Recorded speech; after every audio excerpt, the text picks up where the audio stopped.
오늘의 주요 뉴스입니다. 엠폭스 확진 환자 1명이 추가로 확인되면서 현재까지 모두 9명이 국내에서 감염된 것으로 파악됐습니다. 질병관리청은 국내에서 엠폭스 환자가 잇따라 발생함에 따라 오늘부터 위기경보 수조를 관심에서 주의로 격상했습니다. 태풍급 강풍을 타고 몰아쳤던 강릉 산불은 현장에 있던 사람들에게 큰 공포와 트라우마를 남겼습니다. 필사의 탈출 현장을 담은 제보 영상도 이어졌는데 산불 참사의 위험과 피해 상황을 그대로 보여주고 있습니다. 이틀째 황사가 국내로 유입되면서 전국적으로 미세먼지가 매우 나쁨 수준을 보이겠습니다. 고농도 황사로 황사 위기경보 주의 단계가 유지되고 있는데 내일 오후부터 비가 내리면서 점차 해소될 것으로 보입니다. 중국이 지난 연말 친환경차 핵심 부품인 히토 연고자석 제조 기술 수출 금지를 발표하면서 국내 업계에서 우려의 목소리가 나오고 있습니다. 이에 따라 정부는 중국의 기술 수출 금지로 인한 국내 영향을 최소화하기 위해 연구개발 지원을 강화하는 등 대응 방안 모색에 들어갔습니다. 독일에서 코로나19 백신 접종으로 피해를 본 접종자들이 바이오엔테크 등 백신 제조사를 상대로 소송에 들어갔습니다. 이들은 코로나19 백신 제조사 4곳을 상대로 185건의 배상금을 청구했는데 바이오엔테크 측은 백신과 건강 이상 사이의 인과관계가 지금까지 밝혀지지 않았다고 말했습니다.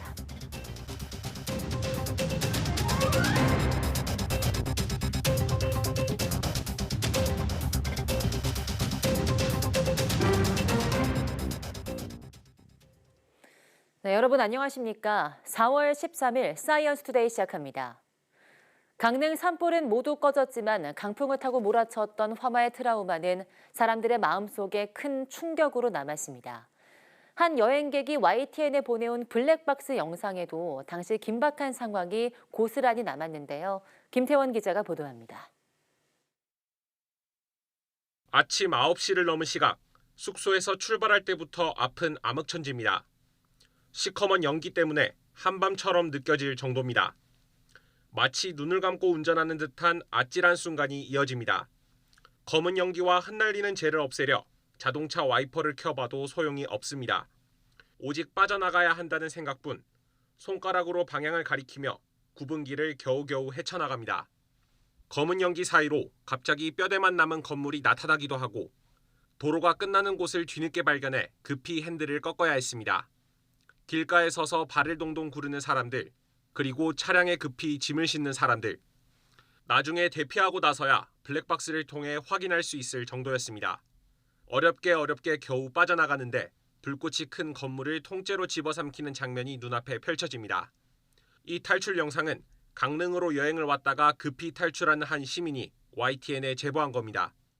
그때는 정말 살아야겠다는 생각밖에 없었습니다. 가방만 들고 수건에 물 묻히고 현관문을 열어보니까는 그때부터 불길이 다 번져가지고 앞이 하나도 안 보인 상태였어요. 사람이 이렇게도 죽을 수가 있구나라는 생각. 어떻게든 여기를 빠져나가야 된다는 생각 외에는. 거기에 만약에 나무 같은 게 쓰러졌다면 우리는 다 타 죽었겠구나. YTN 김태원입니다. 강릉 산불은 8시간 만에 꺼졌지만 피해 지역 곳곳에선 잔불이 계속 되살아나 진화 작업이 이어졌습니다. 동해안 지역은 건조경보 속에 오늘까지 강한 바람이 불 것으로 예보돼 있어서 산림당국이 긴장을 늦추지 못하고 있습니다. 송세혁 기자입니다. 잿더미로 변한 집터에서 소방대원들이 연신 물을 뿌립니다. 검게 그을린 잔해더미를 걷어내자 연기가 계속 올라옵니다.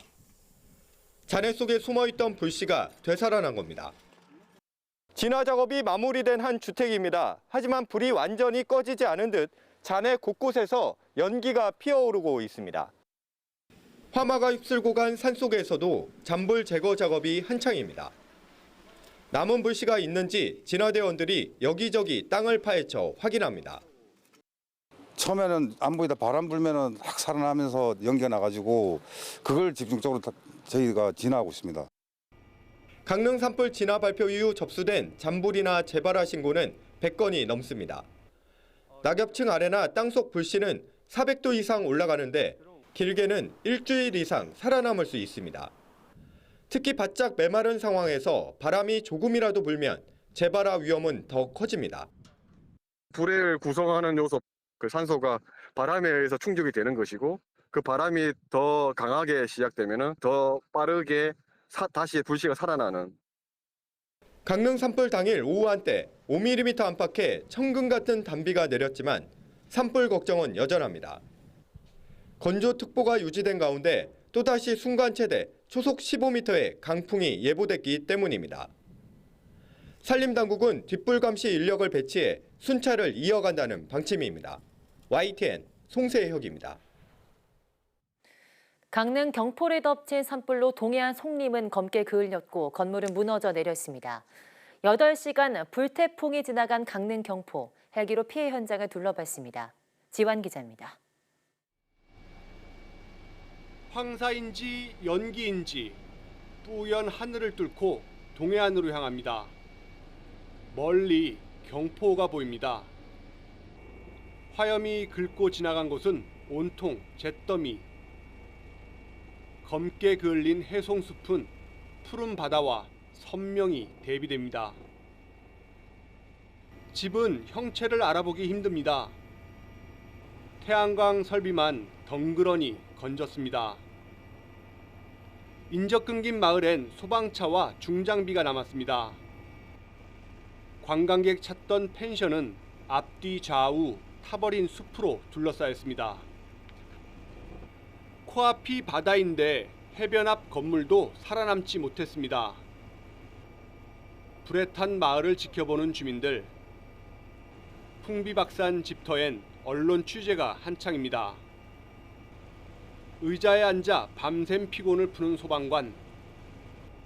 전선 통신선이 끊어지니 복구팀만 분주합니다.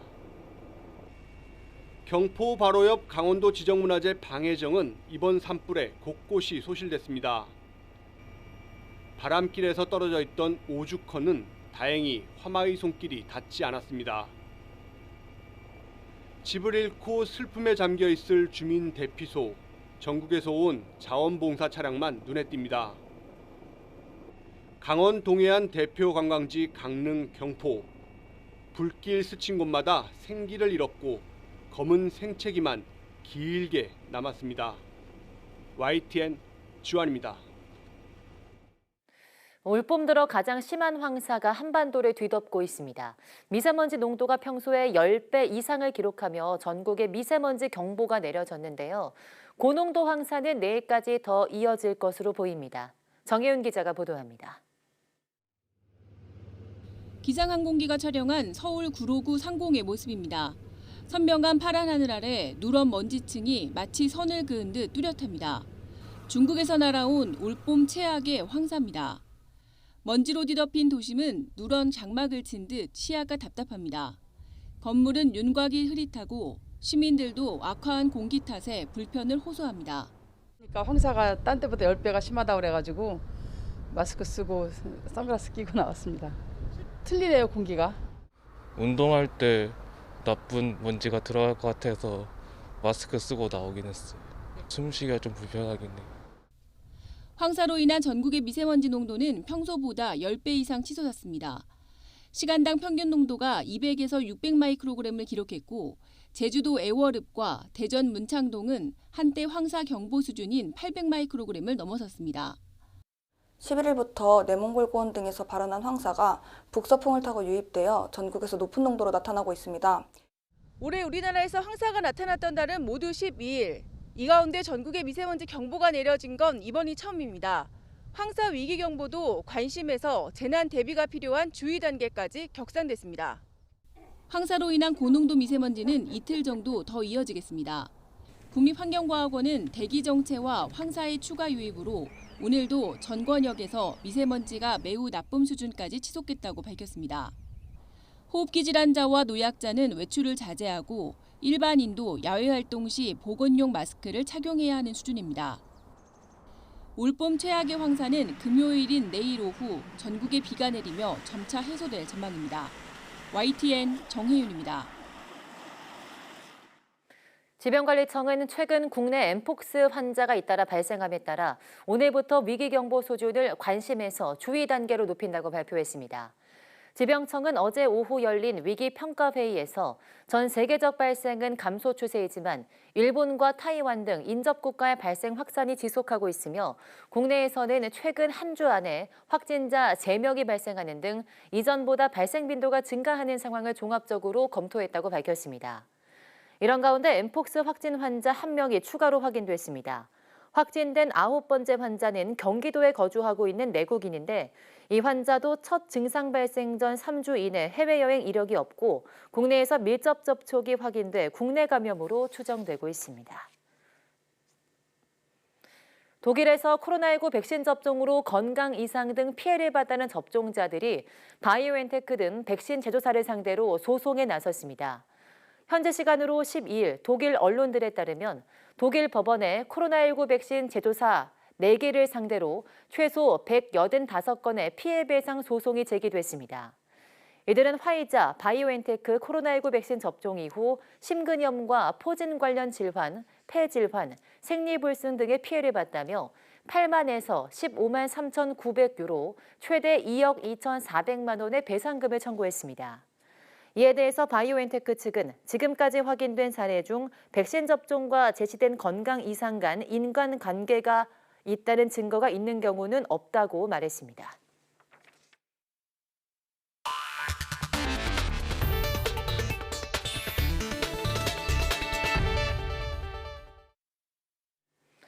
산업통상자원부는 오늘 2차 산업공급망 점검 실무회의를 열고 중국의 히토 연고자석 기술 수출 금지 조치 등 중국 관련 공급망 현안을 점검하고 대응 방안 모색에 나섰습니다. 지난 연말 중국이 친환경차의 핵심 부품인 연고자석 제조 기술 수출 금지를 발표하면서 우리 업계에선 우려의 목소리를 내고 있습니다.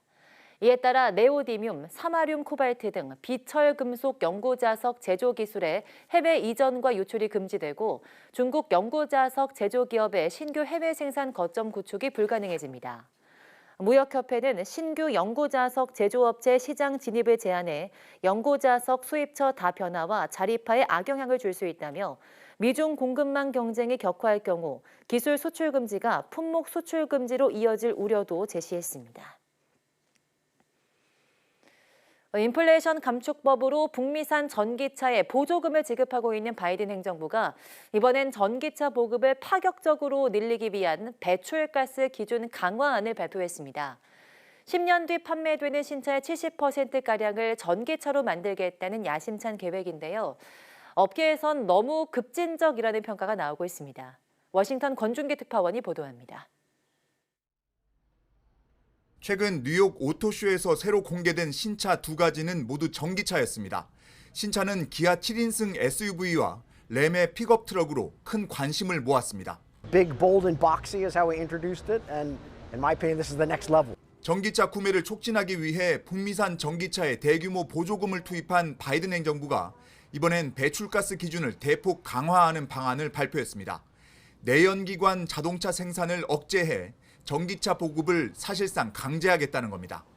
2032년식 승용차의 이산화탄소 배출 허용량을 지금의 4분의 1로 줄이겠다는 내용이 핵심입니다. I'm pleased to announce that EPA is proposing the strongest ever federal pollution technology standards for both cars and trucks. 미국 환경보호청은 이번 방안으로 2032년에 생산되는 자동차의 67%가 전기차가 되게 만드는 게 목표라고 밝혔습니다. 지난해 미국 전기차 판매율이 5.8%에 불과했다는 점을 감안하면 달성이 가능할지 의문이 들 정도로 파격적인 목표입니다. 불과 2년 전만 해도 바이든 대통령은 2030년까지 전기차 판매율 50%를 목표로 제시했습니다. 미국 자동차 업계에서도 이번 방안이 지나치게 급진적이라는 볼멘 소리가 나오는 가운데 환경보호청은 60일간 의견 수렴을 거칠 계획입니다. 강화된 배출가스 기준안이 확정될 경우 전기차 생산을 위한 설비 투자를 계획보다 더 늘려야 할 것으로 보여 우리 자동차 업체의 부담은 가중될 것으로 전망됩니다. 워싱턴에서 YTN 권준기입니다. 반도체와 자동차 등 주요 수출 품목들의 지난 1분기 실적이 엇갈리면서 대기업 순위에도 변화가 나타나고 있습니다. 현대차 그룹이 약진하고 LG는 선박한 데 비해서 삼성과 SK는 반도체 부진이 그룹 전체 실적에 악영향을 주고 있습니다. 보도에 박홍구 기자입니다. 13개월 연속 무역 적자 속에서도 자동차 분야는 지난 1, 2월 무역 흑자액이 79억 달러에 달했습니다. 2014년 이후 9년 만에 반도체를 제치고 무역 흑자 1위에 오른 것입니다. 자동차 수출액의 88%를 차지하는 현대차 그룹은 영업이익이 현대차 2조 7천억 원, 기아는 2조 2천억 원으로 1년 전보다 35에서 38% 증가가 예상됩니다. 특히 현대차는 역대 최대 분기 실적으로 국내 상장사 1위에 오를 것으로 보입니다. 상품의 기획, 그리고 설계, 생산, 판매, 애프터 서비스 일까지 모두가 품질과 고객을 최우선으로 생각해서 만족을 넘어서는 감동을 드려야 합니다. LG그룹은 상장사 9곳의 합산 영업이익이 지난해의 절반 수준으로 줄어들 걸로 보이지만 에너지솔루션이 6천억 원이 넘는 영업이익으로 분전했습니다. LG전자도 프리미엄 가전과 자동차 전장 사업의 호조로 14년 만에 처음으로 분기 영업이익에서 삼성전자를 앞섰습니다.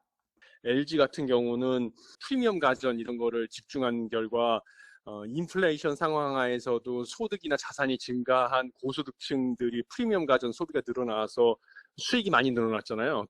삼성그룹은 전자뿐 아니라 삼성전기 등 다른 계열사들도 부진해 합산 영업이익이 지난해보다 78% 급감하며 현대차 그룹에 밀릴 것으로 예상됐습니다. 특히 25년 만에 공식화한 메모리 반도체 감사는 그동안 일관된 초격차 전략이 수정된 것으로 인식되며 우리 반도체 산업 전반에 과제를 남겼습니다. 메모리 수요가 예상치보다는 너무 부진했고 또 추가 경영 손실을 막기 위한 조치라고 봅니다. 향후 시스템 반도체 300조 투자 계획도 차질 없이 진행해야 되겠습니다. 재계 서열 2위인 SK그룹은 하이닉스가 3조 5천억 원 적자를 기록하며 그룹 전체가 적자 전환할 것으로 보입니다. 적어도 2분기까지는 반도체 불황이 계속되고 자동차 판매 호조는 이어질 걸로 보여 뒤바뀐 재계 순위도 당분간 유지될 것으로 전망됩니다. YTN 박홍구입니다.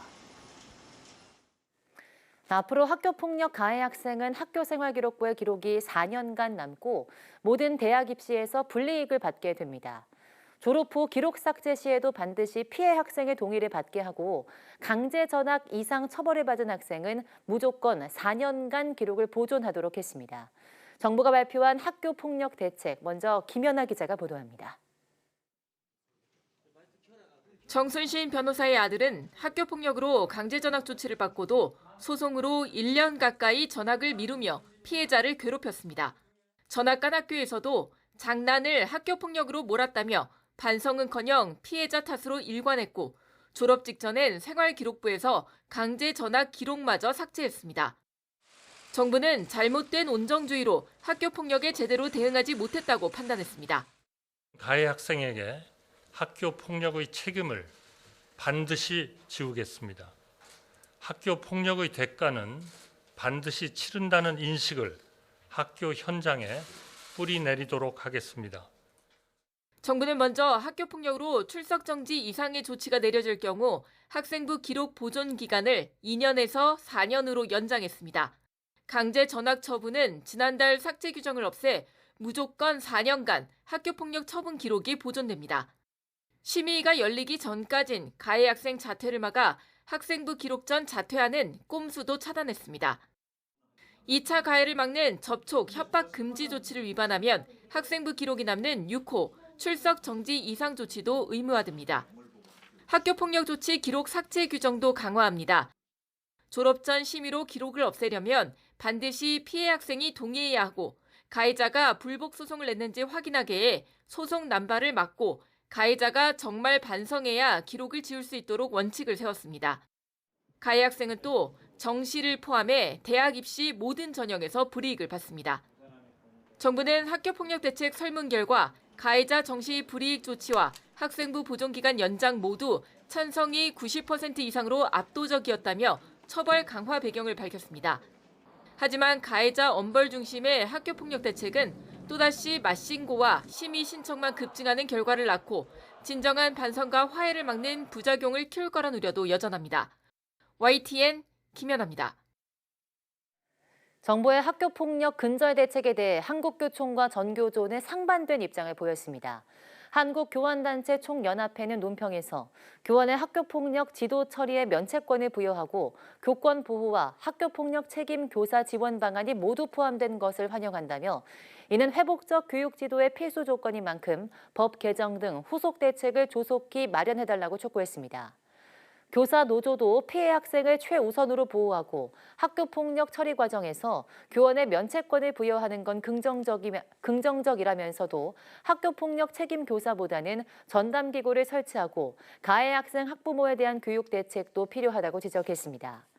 반면 전교조는 성장 과정에서 문제 상황은 언제든 발생할 수밖에 없는데 이를 근절하겠다는 자체가 비교육적이고 폭력적이라면서 관계 회복을 위한 학교의 노력이 형사 사법 절차보다 우선될 수 있게 하는 지원 대책이 필요하다고 주장했습니다. 사형 선고를 받고도 30년 동안 집행하지 않으면 시효 만료에 따라 형 집행은 면제됩니다. 그런데 올해 11월이면 국내 최장기 사형수가 형을 확정받은 지 30년이 되는데요. 사형 집행 면제 여부를 놓고 법적인 논란이 일자 법무부가 법 개정을 추진하기로 했습니다. 최민기 기자입니다. 여호와의 증인 교회에 나가는 아내와의 갈등 끝에 종교회관에 불을 질러 15명을 숨지게 한 원모 씨는 1993년 11월 23일 대법원에서 사형 확정 판결을 받았습니다. 1997년 12월 마지막 사형 집행에서 제외됐던 원 씨는 현재 66살 최장기 사형수가 됐고 오는 11월이면 사형을 확정받은 지 꼭 30년을 채우게 됩니다. 그런데 형법에서 30년은 사형 집행 시효가 완성되는 기간입니다. 이 기간까지 사형을 집행하지 않으면 형이 면제됩니다. 그렇다 보니 원 씨는 11월 이후에 사형 집행을 면제받는 건지 나아가 석방되는 건지를 두고 법적 논란이 불거졌습니다. 이에 대한 명확한 규정이 없기 때문입니다. 논란이 커지자 법무부가 30년이 사형 집행 시효를 폐지하는 내용의 법 개정안을 마련하기로 했습니다. 사형 집행 시효가 폐지되면 형 미집행 기간에 상관없이 사형 집행 면제가 되지 않기 때문에 미리 법적 논란을 매듭짓겠다는 의지로 해석됩니다. 다만 법무부는 사형 확정자의 수용은 형 집행 절차의 일부이기 때문에 사형 시효는 완성될 수 없어 법 개정이 되지 않더라도 원 씨가 풀려나는 일은 없을 것이라고 밝혔습니다. 그러나 이 같은 해석을 두고 법조계 내에서 반박 논리도 팽팽한 상황이어서 개정안이 시한 내에 처리되지 않는다면 법적 다툼이 불거질 가능성도 있습니다. 또 이번 문제가 사형 제도는 있는데 형을 집행하지 않는 현실에서 비롯된 만큼 근본적인 문제부터 해결해야 한다는 지적도 나옵니다. 일단은 미봉책이라고 생각이 됩니다. 그래서 근본적인 문제라고 한다면 사형제도를 유지할 건지 사형을 폐지하고 가석방 없는 종신형 제도를 도입할 것인지 입법을 할 필요가 있다고 생각합니다. 국내에서 사형을 확정받고도 형이 집행되지 않는 수용자는 모두 59명입니다. 현재 사형제는 헌법재판소에서 세 번째 위헌 심판을 기다리고 있습니다. YTN 최민기입니다.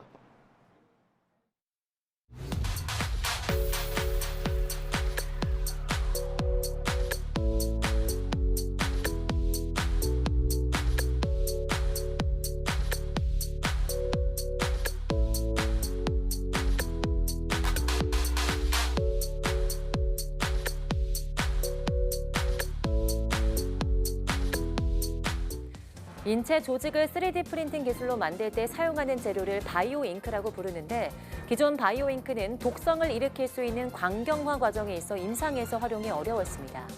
하지만 우리 연구진이 이러한 광경화 과정 없이 온도 조절만으로 구조체를 형성하고 나아가 조직 재생까지 유도하는 바이오 잉크를 개발했는데요. 오늘 오후 사이언스 투데이 과학의 달인에서 해당 연구를 진행한 키스트 송소창 박사와 이야기 나눠보겠습니다. 많은 시청 바랍니다. 함께해 주신 여러분 고맙습니다.